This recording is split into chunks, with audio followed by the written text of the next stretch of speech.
Alors, bienvenue à tous dans ce 4e cours de langage C. Plusieurs éléments à aborder. La différence entre compilateur et interpréteur. Nous utiliserons Python. Nous allons voir comment interagir avec l'utilisateur. C'est la fonction scanf ou scanfs qui est utilisée par Visual Studio. Alors jusqu'à présent, nous avons utilisé Python Tutor principalement. Python Tutor n'intègre pas le scanf. Donc c'est pour ça que la partie scanf arrive aussi tard dans le cours. Nous verrons ensuite les deux structures de contrôle que nous n'avons pas vues, qui sont les structures de contrôle répétitives while et do while. Et pour finir, nous reviendrons sur les notions de test. Un test renvoie une valeur entière, qui est égale à 0 ou 1 en fonction du résultat du test. Donc, quelle est la différence entre un compilateur et un interpréteur? Un compilateur, que ce soit GCC ou le compilateur Windows, va utiliser un fichier avec une extension C, donc un fichier texte. Ce fichier ou ces fichiers, puisqu'on peut avoir aussi plusieurs fichiers compilés pour générer un exécutable, va être analysé avec, on aura peut-être des warnings ou des erreurs. Si ce n'est pas le cas, s'il n'y a pas d'erreur, on va avoir un exécutable, et cet exécutable va directement être lancé par le système d'exploitation. Alors l'interpréteur, à la différence avec le compilateur, va travailler sur des scripts, donc avec l'extension .py pour Python, et générer à la volée les lignes de code qui vont être exécutées sur le système d'exploitation. Alors pourquoi utiliser un interpréteur plutôt qu'un compilateur? Alors l'interpréteur, il a la particularité d'être assez simple à déployer sur n'importe quel système d'exploitation, puisqu'il suffira de lancer la commande Python avec le script, que ce soit sur du Windows, du Linux ou un Mac. Voilà, ça c'est pour le bon côté. Le côté un peu moins intéressant, c'est que l'interpréteur, on le comprend, sera beaucoup moins rapide qu'un exécutable qui aura été compilé sur la machine. Alors, afin de mieux comprendre ces différences entre interpréteur et compilateur, on va faire quelques manipulations sur Python. Donc vous pouvez télécharger Python directement sur votre PC ou donc que ce soit sous Windows, sous Linux, sur Mac ou autre chose. Je suppose que c'est fait. On va lancer l'invite de commande. Python existe, Python a été lancé, on est sur l'interpréteur direct de Python, donc on peut faire des calculs, 2 plus 3. On peut aussi créer une variable. Cette variable, on peut faire un petit programme de test de cette variable, donc par exemple un if, n égale 3, c'est 2 points pour tabulation, ça aussi c'est des spécificités de Python, plusieurs façons d'afficher des valeurs. On va directement mettre ici n égale %d, d'une façon un peu qui ressemble un peu au C, même s'il y a des petites différences. Donc on va afficher n égale 3 si c'est le cas, donc ça devrait être le cas. Le else, et là on affichera KO. On refait un retour chariot qui va exécuter directement le code. On voit que n égale 3. Alors Python est très permissif, on peut faire ceci, ce qui n'est pas possible en C. Donc n inférieur à 3, n et n supérieur à 3, alors c'est faux évidemment, on peut aussi faire est-ce que n est inférieur à 4 and n supérieur à 2, ça c'est vrai. On pourrait mettre ça dans un if pour sortir CTRL Z. On va maintenant créer un programme donc, sur bloc-notes. La lecture clavier c'est input, donc on va mettre n égale input. Alors attention, input, on ne sait pas ce qui nous renvoie, et comme n n'a pas été défini de type entier, il faut choisir quel est le type qui va accueillir la variable. On peut maintenant dire si n, attention, on va bien mettre la tabulation, donc on pourrait mettre n calcul, et sinon on fait n égale n divisé par 2. Voilà pour le programme, on le sauve, on va le mettre à l'endroit où est l'invite de commande pour que ce soit plus simple. On n'a plus qu'à lancer le programme. Donc on a bien entré la valeur, on va lui mettre par exemple pour l'instant 4, 5. Donc 5 divisé par 2 égale 2, donc c'est une division entière. Et si on met 3, c'est une multiplication. Voilà, donc on a vu que Python était un interpréteur, qu'on pouvait directement, au sein de l'interpréteur, mettre les lignes de code, un peu comme sur une machine à calculer. Deuxième solution, il peut directement interpréter un code qui va exécuter ligne par ligne. Alors si je me trompe, si je crée une erreur, je lance l'interpréteur. L'interpréteur va s'apercevoir de l'erreur au moment de l'exécution, puisqu'il est en train de lire les lignes une par une. Donc c'est un peu la différence avec ce qu'on va voir avec notre compilateur. Alors, on va passer maintenant à la partie compilation. Donc on va utiliser Visual Studio. Alors, Visual Studio est une grosse machine, mais qui a l'intérêt d'être assez simple à utiliser. Alors, juste pour rappel, on peut directement taper Visual Studio sur n'importe quel navigateur. On arrive directement sur cette partie-là, donc sur la partie téléchargement de Visual Studio. Actuellement, c'est la version 2022. Une fois qu'on a installé Visual Studio, voilà, vous pouvez le lancer. Alors là, j'ai déjà le programme. Sinon, c'est nouveau projet. Si vous n'avez pas l'application console, on peut essayer de voir si elle existe ici. Dans mon cas, elle existe. Si elle n'existe pas, il faut aller tout en bas ici et venir faire appel à l'installateur. Vous devriez avoir ce stick de cocher. Alors j'ai aussi Python, mais en fait c'est celui-ci qu'il faut à tout prix avoir coché. Ensuite, il suffit de venir installer directement ce plugin. Je ne le refais pas, ça a déjà été fait. Voilà, une fois que vous avez fait nouveau projet application console, vous laissez guider, on peut garder le même dossier, hein, et puis on fait créer. Voilà, donc le projet est là, je vais générer la solution, c'est-à-dire exécuter le compilateur. On peut le relancer, ça a été déjà fait, voilà. Voilà le programme, il est là. Alors on peut directement faire un copier, aller chercher le programme où il est. Je l'avais déjà fait, voilà, il est là. Et on peut directement le lancer. C'est un exécutable, hein, comme tout exécutable, on va pouvoir entrer la valeur. Si c'est 18, c'est KO, je relance. Si c'est 3, c'est inférieur à 10, c'est OK. On peut voir qu'on a cette ligne qui s'affiche en plus et appuyer sur une touche pour continuer. Donc, il suffit de taper sur une des touches. On aurait pu directement le lancer dans l'IDE. On retrouve le même principe. Voilà. Si on n'avait pas utilisé la fonction système, c'est la fonction système avec le mot-clé pause permet de mettre en pause le programme, c'est-à-dire de l'arrêter. Si on n'avait pas eu ça, et que je refais générer la solution, si j'essaye de relancer le programme, l'exécutable, il me demande une valeur, je lui rentre la valeur, et là, il va me l'afficher, mais ça va être tellement rapide qu'on va rien voir.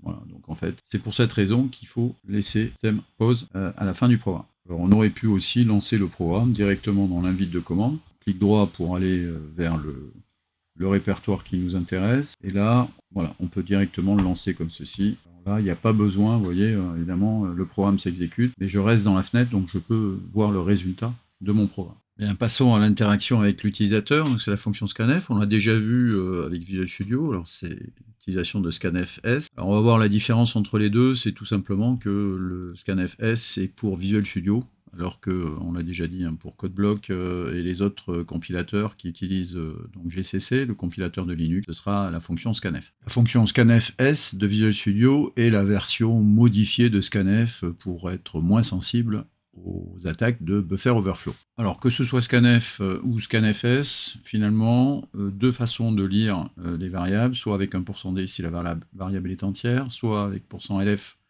si la variable est de type double, donc de type réel.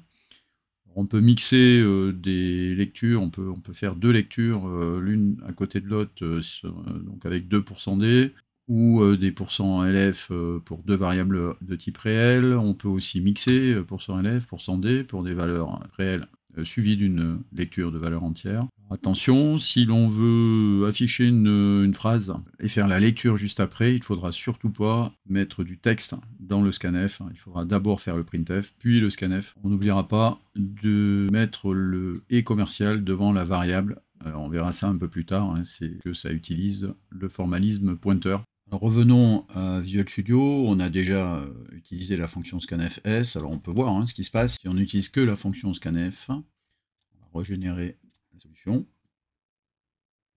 On voit qu'on a une erreur, et que cette erreur nous explique que on ne peut plus utiliser la fonction scanf, on est obligé d'utiliser la fonction scanfs. On a l'aide en ligne, hein, on voit ici scanfs qui apparaît. Si on utilise CodeBlock, alors CodeBlock, je l'ai déjà montré, mais c'est assez simple à installer, il suffit de taper ici CodeBlock. Voilà, aller dans télécharger,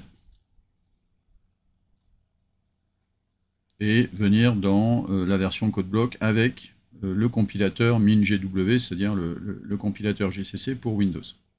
On vient par exemple ici, et on attend que ça revienne à 1, et à partir de là, on a le téléchargement qui arrive. Alors, la création d'un projet sur CodeBlock, c'est toujours New Project, en console application, programme en C, premier prog, on a le compilateur associé, on voit que j'ai créé un deuxième projet qui s'appelle premier prog, il est là, on peut le compiler, donc c'est le compilateur JCC, on le voit qu'il est là, et on a bien un hello world.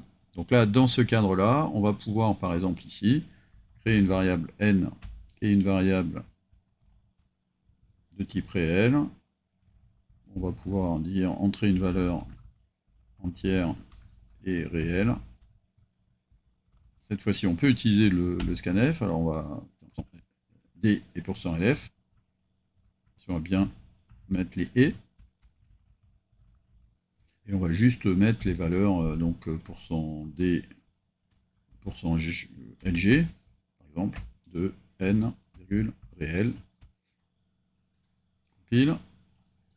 On lance. Je vais mettre 3, 4. Alors, on peut mettre 4.5. Vous avez entré 3 et 4.5. On aurait pu aussi faire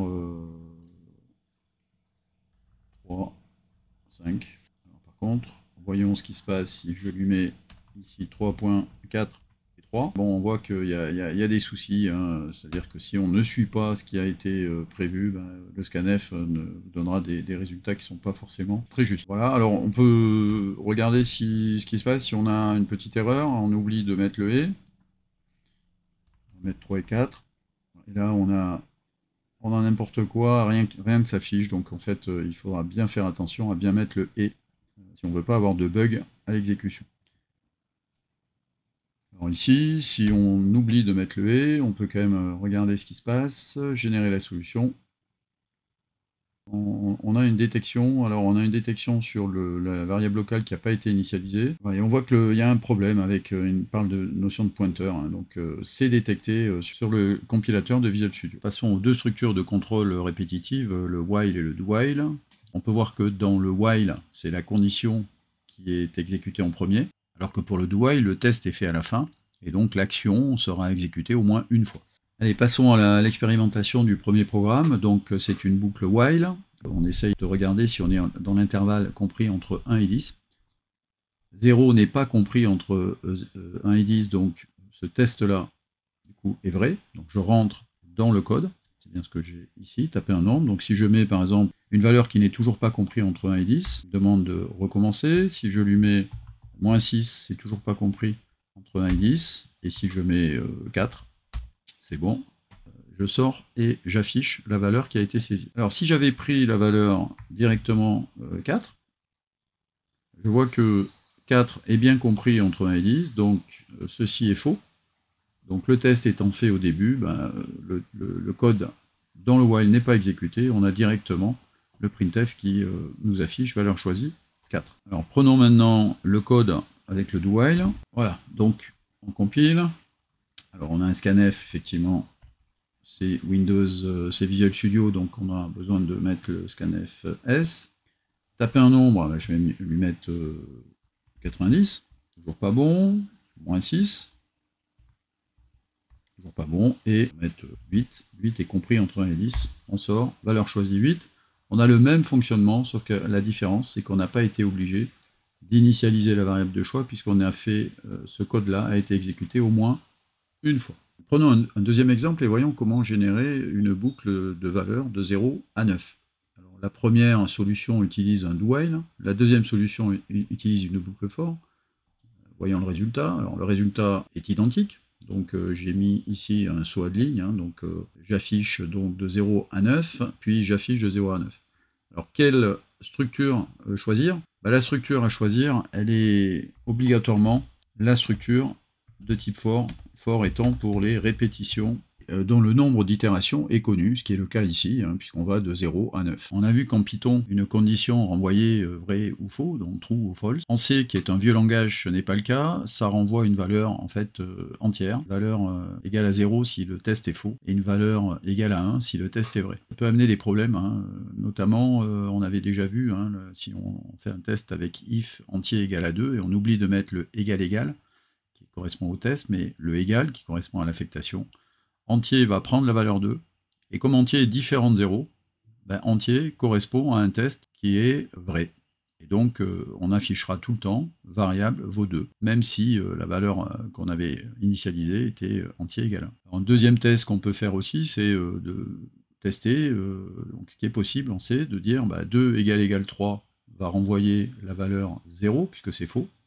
Et donc, quand on va afficher la valeur de résultat, on va afficher 0. Et si on fait un test de if résultat, résultat étant égal à 0, il n'y aura pas d'affichage de OK.